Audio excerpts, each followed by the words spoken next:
The ILO estimates that excluding people with disabilities costs nations 3 to 7% of GDP every year.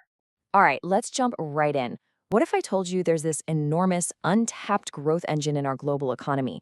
One that's been hiding in plain sight, just waiting for someone to flip the switch. Well, that's exactly what we're going to unpack today. I want to start with just one number. 1.3 billion. Seriously, just let that sink in for a second. What on earth could a number that big even represent? Well, it's not some abstract figure. That number is people. That's 1 out of every 6 of us on the planet. Think about that. It's an entire economy's worth of talent, of creativity and drive that is currently locked out from fully participating. And that, right there, is the real story. This isn't about charity. It's about a colossal economic opportunity that we are all, collectively, just letting slip through our fingers. So what's the actual price tag on this exclusion? Let's get into the hard data. Because honestly, these are numbers that businesses, governments, nobody can afford to ignore. The sheer scale of this loss is what's truly staggering. I mean, the International Labor Organization estimates that by excluding people with disabilities, nations are losing between 3 and 7% of their GDP every single year. That is a mind-boggling amount of value just, poof, vanishing into thin air.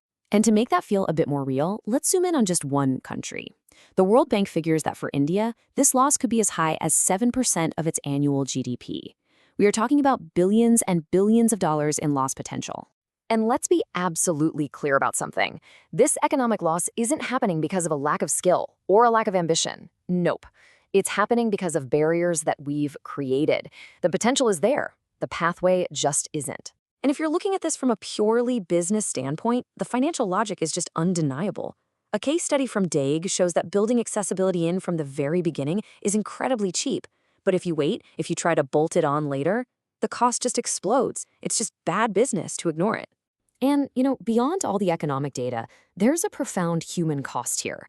When these barriers exist, incredibly skilled people are often pushed into survival jobs or informal work, not because of what they can do, but because of systems we've just failed to design for everyone. So this brings us to this really powerful idea called the parallel economy.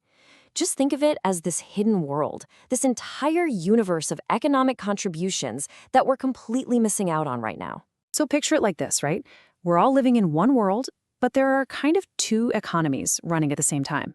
You've got the mainstream one, that's the one we measure, the one we see in all the GDP reports, and then there's the parallel one, that massive, silent sum of all the ideas, the work, the value that gets lost simply because of these systemic barriers. Okay, so how do we connect them? How do we unlock all that potential in the parallel economy and bring it into the mainstream?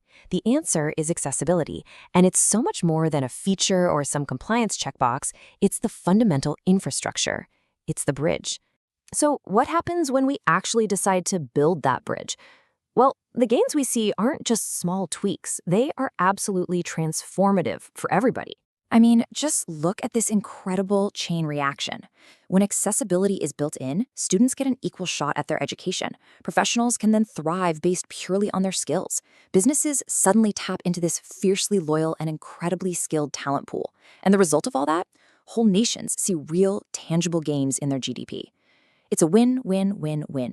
This all leads us to a fundamental shift in how we need to think about this whole issue. It's time to throw out the old way of thinking and start asking a much, much better question. First things first, this is not about just ticking a legal box or meeting some minimum standard. Honestly, that's setting the bar way, way too low. And second, this is not about philanthropy. It's not about being nice, as important as those things are. Looking at it through the lens of charity totally misses the huge economic upside. So what is this really about? It's about shared collective prosperity. It's about making the entire economic pie bigger for everyone by making sure everyone has a chance to help bake it. And that changes the entire conversation, doesn't it? It's no longer a question of, can we afford to invest in this? The data forces us to ask a much more urgent, much more powerful question. Can we really afford to keep losing up to 7% of our economy year after year after year?